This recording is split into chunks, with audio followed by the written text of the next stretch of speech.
utility.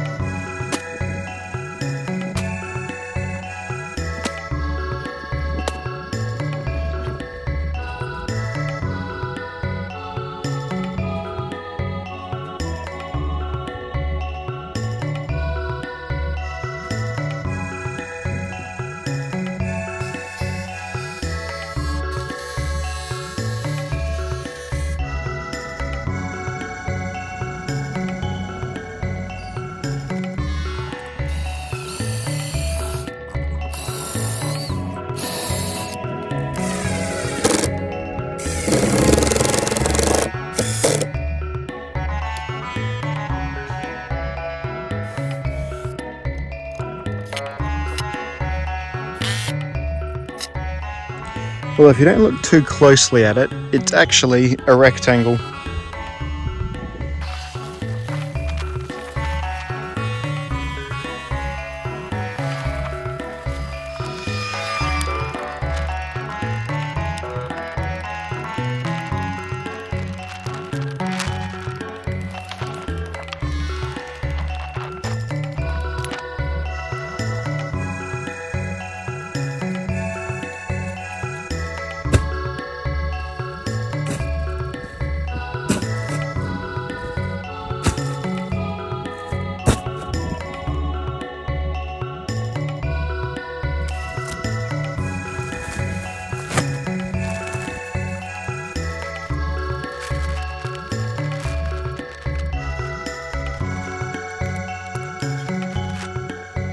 So my garden bed soil was super fancy potting mix, which is very expensive, but has fertilizer and is a pretty good mix.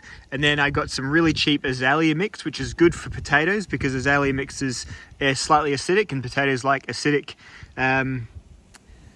soil. And then the rest was just some dirt from a giant heap I have that came with the block that's full of kind of like, there's a bit of horse shit in it. There's, you know, bits of iron nails in it sometimes. So just a bit of it's like the bowl of brown from Game of Thrones, that in soil equivalent.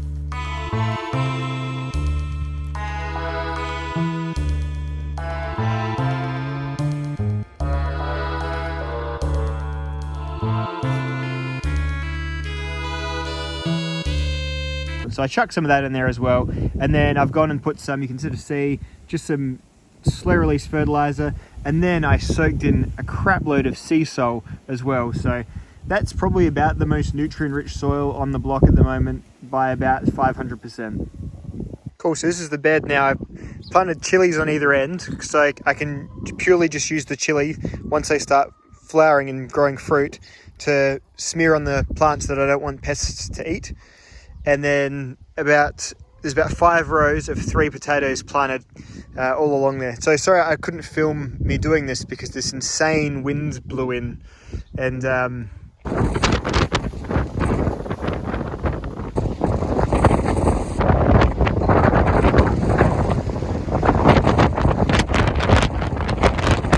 yeah, so that was not ideal filming conditions, but I'm pretty happy with the result. I think it looks nice and tidy.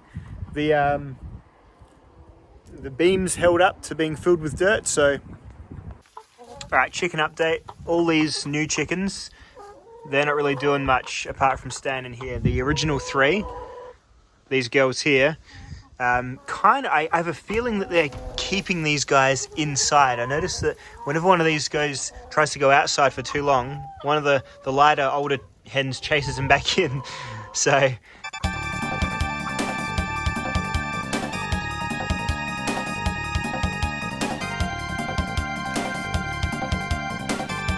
being kind of savages at the moment. I put in these nesting boxes. I'm not sure if they'll use them. I hope they do. They were all competing over the one nesting spot, which was here under this box. Like, as in one of these new ones would try and lay, and then one of the old ones would peck them and chase them away. So I certainly don't want egg-bound chooks, and when they retain eggs, they can get egg-bound. So this should sort that. These were just like $6 hobby boxes, and I just cut the front off with my Victorinox Swisstool.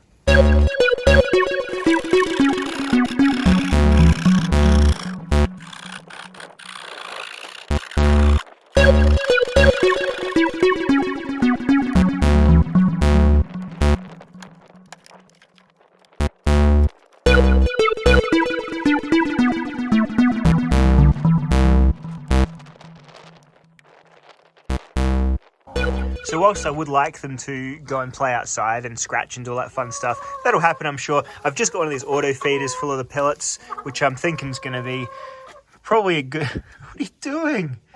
Probably good enough reason for them to stay in here for now. So I don't know. If I ever feel like pushing them outside, which I don't really, I don't care terribly for them to do that. There you go. And then I'll maybe just move the feed so it's all outside and see what happens. Oh, this is like one of the original chickens. Going to be an alpha chicken and be a bitch to all the other ones. Watch this.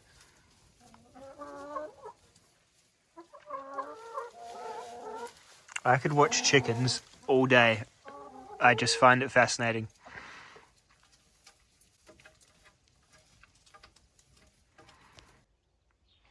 These onions look impressive, but this actually is not supposed to be happening. This plant obviously thinks it's second year.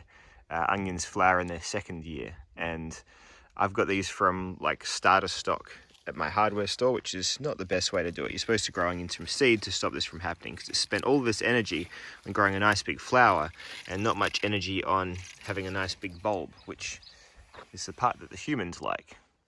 And the rest have sort of gone the same way. I'll go eat some flowers. My secret chain. Another one of you. Yeah, I'm vouching for when the world all goes crazy. New financial system based on Ponzi drinks. That's me. So yeah, this is like this is my cellar, my root cellar. And I'm using it as a pantry, and it's kind of, I'm not a prepper. I don't think anything's going to happen. I'm not that kind of mindset at all. But again, on the other hand, it does kind of, it makes me feel a bit better. It gives me a feeling of control a bit when, you know, there's so many systems that allow us to live the way we do. And just one, I live rurally. If one day there's some issue that, you know, the trucks can't drive anywhere for a couple of weeks or something, lots of rice dishes, but we'll be okay and we'll be comfortable. So my basic theory was rice stores for ages, but like these bags are sealed and it's a cellar, so it's exactly what it's for storing food.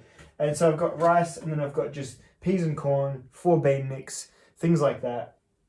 I've got either curry powder, soy sauce, just enough things to make lots of rice dishes for like probably a couple of months for my little family of 4. Yeah, it's not, you know, and then I've got, you know, some booze. I like a drink. Don't we all? I don't know. And then just, you know, things that you wouldn't want to be without. So bars of soap bars, garbage bags, you know, feminine hygiene products, you know, honey. Again, it's salt, sugar. It's nothing crazy. It's just, it's enough. I think it's enough. And every now and then I go to the shops, I buy like an extra of something. So today I was at the shops and I bought an extra of this. You know, right now I'm actually, being all low carb and sleek as I am, I'm on these Hint vodka seltzers, 66 calories per can. Not bad. Little off my hips, nice on the lips. But yeah, sorry, it's not like this is just what my life is at the moment, and I figure I still like to make videos. Making videos is what I like the most. I like knives, but I think I like making videos more. It's just kind of what I'm doing, so I figure better to upload something, right? Hey, the channel is called Cedric and Ada Geared Outdoors. So I've been outdoors a lot in this video, so the channel name still rings true. Let's not get hung up on channel name accuracy. Why? Cedric died a year ago. Oh yeah, anyway, so stuff, I've been unironically carrying this Buck 119 all week. And for a start, I think it's possibly the best looking fixed blade knife. Best looking production fixed blade knife. Anyway, you know, that's obviously a matter of taste, but I just think these are fabulous looking. Which, you know, when you're a fancy lad like me, gets when you're drinking your vodka seltzers, you know, you don't really care. It's you know, something that's visually appealing for something that I'm using. You know, I'm using it probably 5 or 6 times a day, and everything else about the knife is good for a few times a day knife, like not an all day knife. You know, if I was, you know, cutting carpet all day, the steel would give me the shits because it's, you know, would go dull straight away. But you know. 420 HC phenolic handle. Look at that glimmering in the moody cellar lighting. And yeah, really nice little leather sheath. Look, these aren't super cheap, which is a bit of a bummer because, you know, the materials are basic. They're really $150 for a buck 119, but I do like a lot. And as you see, I've been using my Swisstool and even my Leatherman Charge multi-tools, you know, as a, what's Wrangler Star saying here? Is it a professional homeowner? Multi-tool is yeah, pretty indispensable, and I'm finding that the case as well. And my EDC knife, I'm still basically choosing the TRM Neutron 2 every day. These are great, but I'm using all sorts of other stuff. Today I chopped up a bunch of pine fronds with my small forest axe. I don't know, I'm having a great time. So yeah, that's probably the video for today. Cellar is going okay, like it's still damper than I would like, but then sometimes human conditions are good. So later I'll be storing those potatoes down here, and potatoes like a humid-ish environment with decent airflow. So just need to fix the airflow a little bit, but I could always just use a low-powered fan, and that would probably solve most of the problems anyway. But you know, I'm trying to save power. I got solar, so I don't want to spend all my solar joules on fanning potatoes, do I? It'd be a sucker's way of doing things. So, you know, I'll make some more changes. I might even put an extraction fan on at some point, which comes on when I turn the lights on. I don't know. It's a work in progress. As you can see, a bit of efflorescence on the walls. Like, efflorescence is when, like, the salts sort of start to come out. You know, it's not the end of the world. Obviously, the cellar's been here for 90 years, and it's going to be probably here for 90 years more without me doing anything to it. But to make it more pleasant down here, I'll probably, you know, I remember my dumbass DIY where I put in this, there's like, this goes through to an extraction whirlybird on the roof. It does a little bit, you can feel the draft there, but I think the rest of the house needs some ventilation too. So that's to come, that's to come. Anyway, I think that's the video for today. I think I'm done filming. I'm just going to go and cobble this together and upload it, and I hope I'll see you all in the next one. Look, the next video I'm going to do is going to be about knife stuff. So hang 10. Look, that husk video did really well, and this just shows you though that I make the videos I want to make, because what do I do when the husk videos are hit? Take 3 weeks off and make a film about chickens. So there you go. Look, you know, I just kind of make what I want to make. So thanks for staying with me if you are indeed staying with me. I'll see you all in the next one. Goodbye.